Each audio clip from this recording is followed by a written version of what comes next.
I guess that's it. Yeah. Okay, awesome. Well, welcome. This is our first time. Thank you. What do you think it's going to be like? I think this is going to be a hit. I think people are going to be watching. You know what I hope? I hope that the whole world explodes and like ends. Yeah. And this is all that's left. This is And it's floating around in some like weird canister in space. And then they have to piece together what Earth was like. And this is their only piece of evidence. and he's going to be like, well, that fat guy got a haircut. I'm glad we blew up that planet anyways. Yeah. I guess we put this podcast together because I've started doing comedy for the last 6 months, 8 months, somewhere in there. Really like it. You can It's say fun. Somewhere I keep saying, as soon as it turns into a job, I want out. Yeah. But it's so far it's just been fun and like a hobby. No one's paying and it's you, good so- to do it. Yeah, nobody's paying me. Yeah, not making the big bucks. I think I got a ticket for a free beer one time and I forgot to redeem it. So yeah. Yeah. But, Frame I it. think that kind of stuff comes in all my businesses. The money comes after. You got to put it hard work and time. Yeah. And if you want to do it, and then Well, it'd be insane if everyone got paid right at the beginning. that's right. Can you imagine how horrible comedy? It already sucks. Yeah. But can you imagine how much worse it would be if it was like immediately everyone could just do it? Well, I think when I was on stage on Saturday, I was like, I like comedy. It's such a low bar to entry. You never know what you're going to see, what you're going to have. And some of these people, and since I've been doing it and you talk to people about it, and the most annoying thing is like, oh, well, tell me a joke. It's like, well, it's like, okay, I'm not going to tell people I'm doing comedy anymore, because it's like, but you pick up stories and stuff from people. But I guess, so how long have you been in the business? I've been in the comedy business since 2010. Okay, so a long time. A long time. And I've moved like, I started just like you, like I started just performing, and I did it for like about 3 years, and then I started producing shows. And there's obviously the pretty obvious differences, like you're in charge of putting together the whole thing, and it's not just about telling jokes. And so that side of things evolved for me. So I guess technically 15 years, but as a comedian, performing 15 years. Okay, so you were doing stand up and then you jumped into the mat, and then I've been at shows where you like start the show where you host, or then sometimes where you're doing spots, and to me it's interesting seeing the dynamics of what's an opener, what's a like how do you headline or whatever. Yeah, I mean, I'm kind of unique, not really, but like I'm kind of unique in the sense that I'm a producer who can also perform at a pretty high level. Sometimes you'll see producers who are just producers. Right? Or they're producers and they kind of host a little bit, but they just do that to hold the show together. Yeah. Whereas like I came from performing first, and I enjoyed performing, and I like performing, and I think that's a little bit of what differentiates me from other people. And then but producing is like you've got the whole show on your shoulders. Right, that's the hard part. And so even though I might be on stage as the host or might be just doing a spot, I've still got the show on my shoulders. I'm still thinking like about everyone in the room, how many tickets we sold, is the show any good, is the headliner gonna bomb, all those things, where you don't think about them when you're just doing a spot.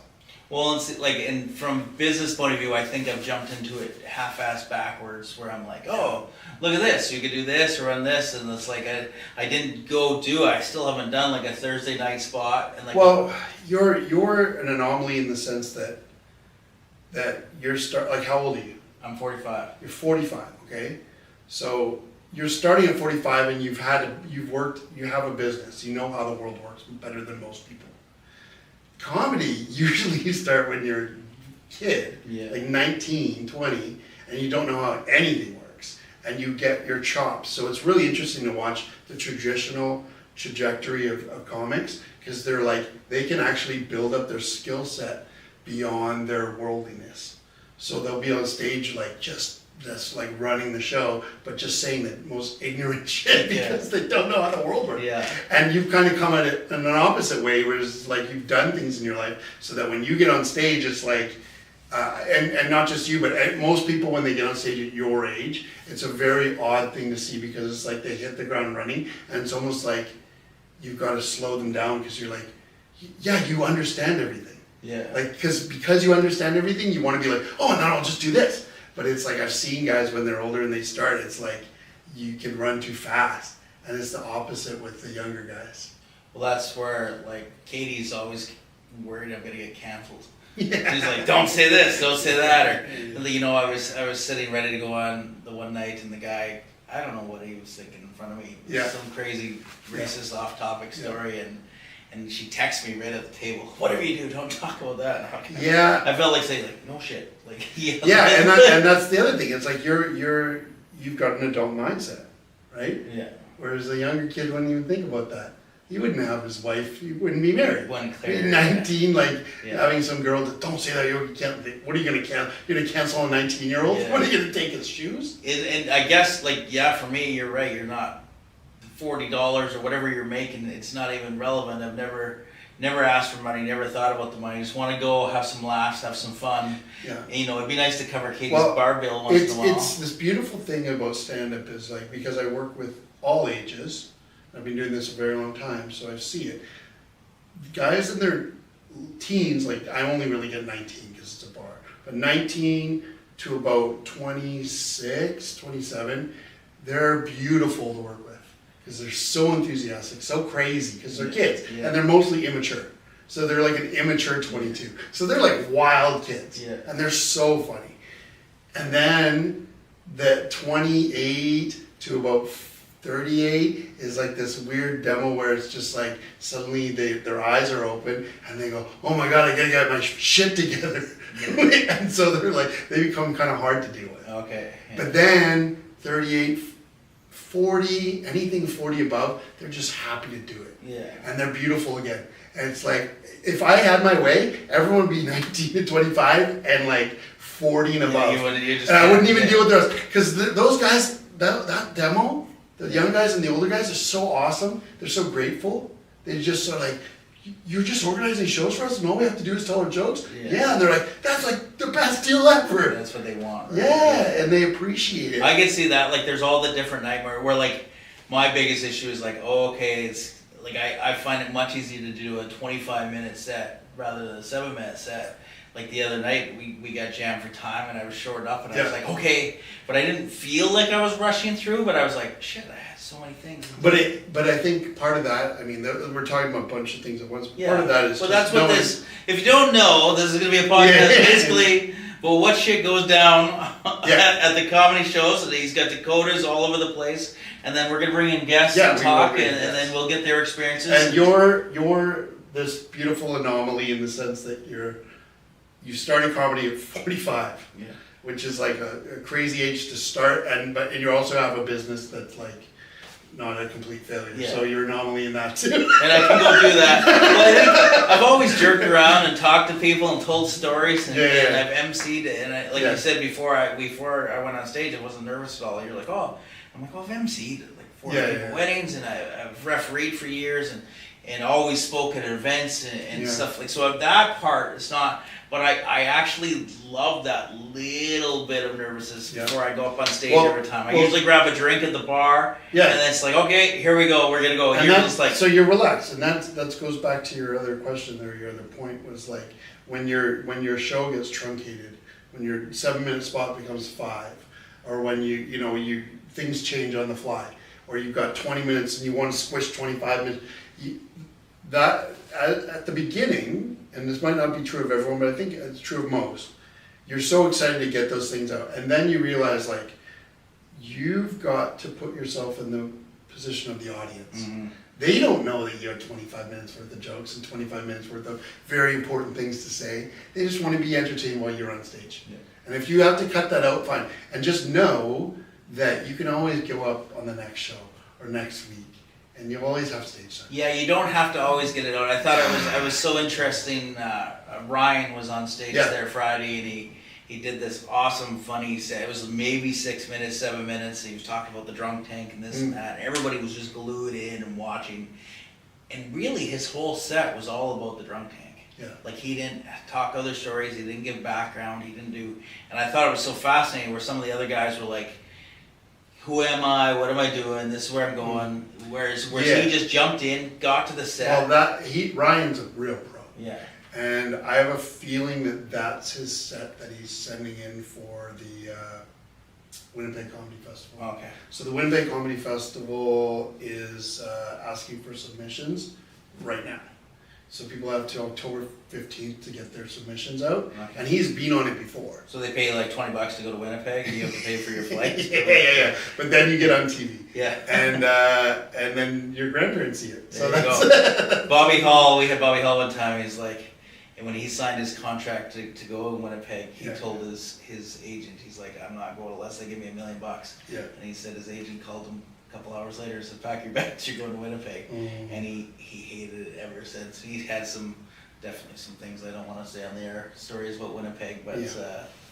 I've never been there, but it doesn't sound It like doesn't sound good. super at all. desire. I think they have a good art scene, but I think they have a good art scene in spite of Winnipeg. Okay, just Like for what it is. just yeah. because it's so terrible there, Yeah. I think they huddle up in their basements and make art. We're so busy with card shows and events and the weekends and stuff, it'd be hard to just be like, hey guys, I'm just gonna go take off to this comedy fest and just go. Yeah. Because if Katie's first question would be like, how much are you getting paid? I'd be like, oh, nothing. Yeah, You know? yeah. Comedy is a lot of like, it's funny. It's like because there's money involved. This is what I think happens with comedy. Because there's money involved, it gets conflated with other pursuits that have money involved.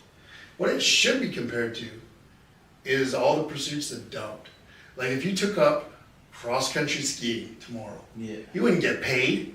If you decided to play the harp, no one gives a shit. So you're talking about like WNBA. I'm just talking, yeah, but I'm just talking about, and most artistic pursuits that you take up as an adult Yeah. are never going to pay you.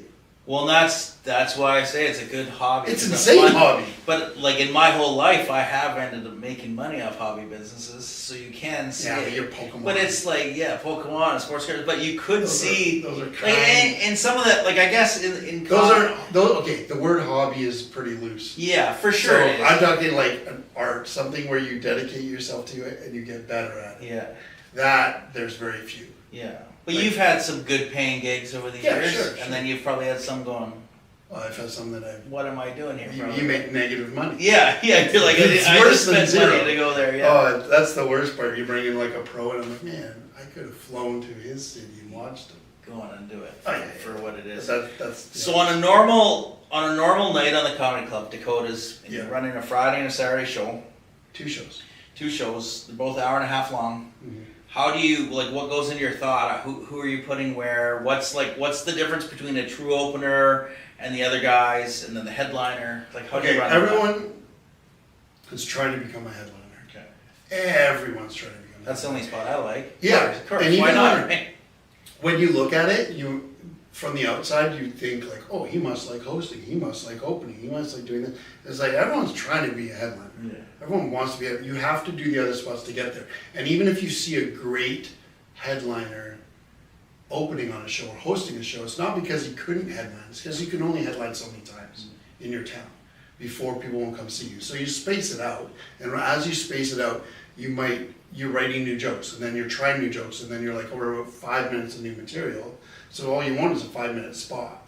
So you're doing that. But I suggest to everyone, and most people do this, they're all working towards their headlining set. Okay. And then when you have it, you want to tour it. Yeah. If you're really ambitious as a comedian and you have a headlining set, you tour. So now you're going to all the different cities, and yeah, then you're getting the lion's share of the money. So those are the guys you would bring in the headline, say a Friday night, they would get the first show and the second show. Yeah. But So you think I've only ever sat in on a couple back-to-back shows, and like those guys were doing the same set. I was like, it was interesting for me because like I've only headlined there and then done a few spots here and there, but I've never really told the same joke. I might tell a little bit of the same kind of thing, yeah. but to me it's always, oh, some of the people are the same there. I don't want to tell that. Yeah, Or some of these guys just go after the same story. There's a skill to both. Yeah. And there's a reason why you would do both, right? Like ideally you have material that's polished to the point where it's like at the level where you're super confident with it and you know it'll crush. And then you can get, let's say you get that. Then you've also got this like crowd worky kind of in the moment stuff, and then you mix the two together, and then you've got them. Mhm. Like it's a stupid analogy, but you got like 2 swords or whatever that you can pull out at They different kind times, of work, yeah. depending when you need it. Because you're not a huge fan of crowd work. I think it's a pendulum and it's swung too far the other way. Yeah. So at the moment where we're at right now, yeah, I think crowd work's But coming. you guys see like Ian Bagg and Matt Rife, two of my favorite guys. Yes. Like those guys go after their whole sets, crowd work, it's killer, it's awesome. But the crowd goes expecting that. Yeah, and there's all different kinds of crowd work too. Like there's what those guys do and what like some of these high level crowd work guys do. And then there's like the low level stuff where it's just like, what's your job? Dumb. And then like, you know what I mean? There's that where it's like, we don't need it. Well, a few times I've asked people and they just look like Yeah. you're like, moving on. And then some people are really into it and want it. And then there's the annoying people that think they're being funny for their table. Yeah. But they're, like even on Friday night, there was a guy just sit there with his arms crossed, leaning against the wall, just looking like he had to go to the bathroom the whole time. I was like, why was this guy here? Comedy is beautiful in the sense that it's alive. It's really in the moment, truly in the moment. Even if you're doing your material, you're so present that you could shift gears at any time. And there's no other art form that's like that. It's amazing like that. And so you want it to feel alive. And the guys that are doing crowd work at different levels of crowd work, like I truly think like one of the things one of the issues comedy has is like it doesn't have enough labels to know what things are, right? Like you've got crowd work and then jokes. Yeah. And there's so many in between. Stories is truly what I feel, and I've had a lot of people come up to me and I really enjoyed that story and they had this and that or whatever. Yeah. And I find that better than the stupid little joke or the crowd work thing. But I love it when you can work a story into the crowd work. Yeah, and that's what I mean. There's no labels for that. that. So it's like that's one of the issues we have. And then the other one is there's no leagues. Like if you look at like soccer is great. Like European soccer, there's like so many different levels. And you know exactly where you go. So even no matter who you are, you know you can go sign up for a soccer league and fit it. Yeah. You're not gonna get clobbered. Yeah. And there's not that in comedy. Like, and by that I mean like, once you say you're a headliner, everyone's your competition. Yeah. There's no B league, C league, D league, and I kind of wish there was. Yeah. Well, it'd make it a lot easier. Yeah, because wouldn't it be great if you knew you were going to like a B league or C league club, and you're like, oh, what's it gonna be? Oh, these are guys that during the day they have a regular job. Yeah. That would you just know these aren't full-time pro comics. And then it's like, well, why are tickets this? That's how much it costs to go to B League or C League, right? That'd be kind of helpful because it's like when you go sometimes you don't know what you're getting and you don't. But that is the wild card part of your shows.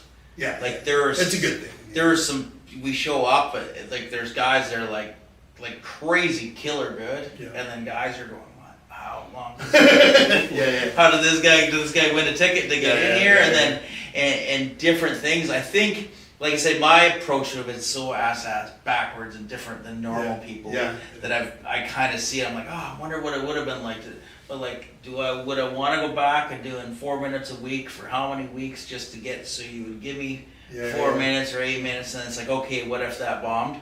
Where I was like, if you guys don't know, I just sponsored a show with Dave, and I was like, hey, part of the deal for sponsored shows, I want to get up and do, I think I did 5 minutes, 6 minutes. And at the end, all the comics were like, well, you've done that before. I was like, well, no, I don't know anything. Well, they say that to everyone. Yeah, maybe they make them, feel good, right? Yeah, maybe then that's how you keep people coming back. No, you did. You did really well. And you are an anomaly in truly in every sense of the word. But yeah, the traditional way that people do it is they start when they're young, and they get in there and they kind of and the beautiful thing, like my philosophy of it is I'm very hands off in terms of the hierarchy. Yeah. Like I kind of let the scene shuffle itself around a little bit. Like nobody ever argues to be higher than they are. Yeah. Because they kind of know where they're at. Because you're always looking. I mean, it's not a competition, but you kind of know if you're watching someone, you're like, that guy is headlining, and that's why. Yeah. Right. And when I do, it doesn't look like that, so I should. Or most of the time, there's some that. Yeah. But it happens, right? But it does. I'm just saying, I don't need to be like the puppet master. But I even see that on your tables or where the comedians hang out or whatever. Like they talk to certain people and certain things. Like being the new guys, like. Oh, who the hell is there's that always guy? like a class. So it's like school kind of thing. It's like school. Yeah. There's a year that you came in. Yeah. And I always say like, now, and I didn't know how it would look when I started, because I just started like running stuff, right? Yeah. But now that I know, I mean, if I could tell everybody when they start comedy, is like, the guys that you're in with, it's unbelievable how, like, you think it's just random, those will be your guys Yeah. for the rest of your life. Like, that level you started at, that year, will continue on, and you'll be headlining with those guys, and you'll see them on tour, and you'll, if you keep moving with them, it's like you're gonna all move up at that You speed. see that a lot of wrestling's like that. Even even in our industry, like the sports card industry, the stores that have been around, like we've had the store like 21 years. That group of stores, we know those guys so Yeah. well, Yeah. and new people come in and out and change all the time. When you're prepping yourself and you've got, say you've got a 15-minute spot on your show, and it's your own show, but you've already got the host, and you're going to do 15 minutes, and you've had a couple guys in front of you, and you know the headliner behind you. Do you change your set? Anything different than you would if it was just a random headliner? I change my set based off the audience more than anything, because you're always at the service of the audience, right? So, I mean, when we talk about Dakotas, like, it's usually split right down the middle. It's either a fundraiser or not.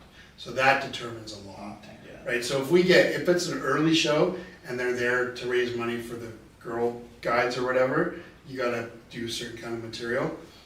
So the name of the show determines a lot. Like if it's a theme show, even like if we got Sick and Twisted. Well, that's good though, then, because that's what when I've Yeah. gone on to your other shows, I've looked ahead, seen what it is. Like I did a dad's joke show. Yeah. Came up with a bunch of lame dad's jokes. Yeah. And then I was like, man, am I the only guy? But people had bought in. Yeah. And when we did that wrestling theme, almost everybody bought into the wrestling theme. Yeah, I think being flexible is awesome. I think like catering your material to the show is awesome. And I think watching the show beforehand, especially like real obvious mistakes of like, you don't want to repeat someone's jokes. Like if you're on a dad joke thing, there's going to be a couple dad jokes that are going to be told and then you can't say them anymore. And even if yours is a variant on that, just scrap it, right? Because you don't want to be repeating it. Mine were, I think, a little too dirty for most dad jokes, but I think the crowd liked it. But Katie after was like, I can't believe you said that up there. But lots of times there's usually, I don't think I'd do the job properly if it's like, oh, I can't believe you didn't say at least that, or change topic. And I've even seen I've caught you change topic or go from, like you bail out. It's not bad to bail out on something. No, and you should. I mean, you're just trying to keep everyone having a good time. Yeah. That's all it is. Yeah. It's like if everyone's having a good time, like the beautiful thing about comedy is like you're not being compared to every comedian or every comedian they've ever seen. Mm-hmm. You're just being compared to sometimes the other comics on the show, but for the most part, it's like if they're having fun, they're having fun. Yeah. And at the end of the night, they're like in their heads, they're like, was that the funniest show I've ever seen? I've never heard anyone go like, yeah, that was good, but I'm going to listen to Louis C.K.'s special on the way home. Yeah. Like, no one cares. They're happy and and that seems to be for an hour. the atmosphere and the people, and I definitely, like I said, the charity aspect of it, I think changes that a lot compared. I had my first experience watching maybe a heckler on Friday there, and I didn't quite know what to think of that. Well, I know what I would say in my brain or what I would do, but that wasn't a heckler. So that wasn't a heckler. That was a friend of his who was drunk. Oh, okay. Very different. Okay, so they weren't, because she wasn't she wasn't upset with it. So there's a bunch of things with her. First of all, she was drunk, but she was a friend of his. And, I mean, she kind of was a train wreck at the show. But I know this girl, she's a very beautiful girl. Yeah. And so, and I think he knew that she's this beautiful girl because they've known each other a long time. So I don't think he was willing to shut her up the way that I thought the comic handled it very well. Yeah. Like he was like talking to her, involved, and go back to his set and stuff. Where I've always. But if he didn't know her, would have been very different. Yeah. If she wasn't a cute girl, would have been very different. Now, we're kind of going to try to keep these episodes around 25, 30 minutes. This is just kind of our first intro. Yeah. While we're on the heckler topic, though, what's the worst one you've ever had? The worst. Like when you're up there doing your set, some donkey's saying something. Whenever I think of this story, it's not me. It's my friend's story, and it's the same guy who was on that Okay, show. yeah. He did a corporate for the city of Kelowna, and he was very new. And he goes, that's the alarm. That's right. He was doing a corporate for the city of Kelowna, and he was very new, and he was telling jokes for like quite a while. And someone in the back stood up and said, "Please stop." That's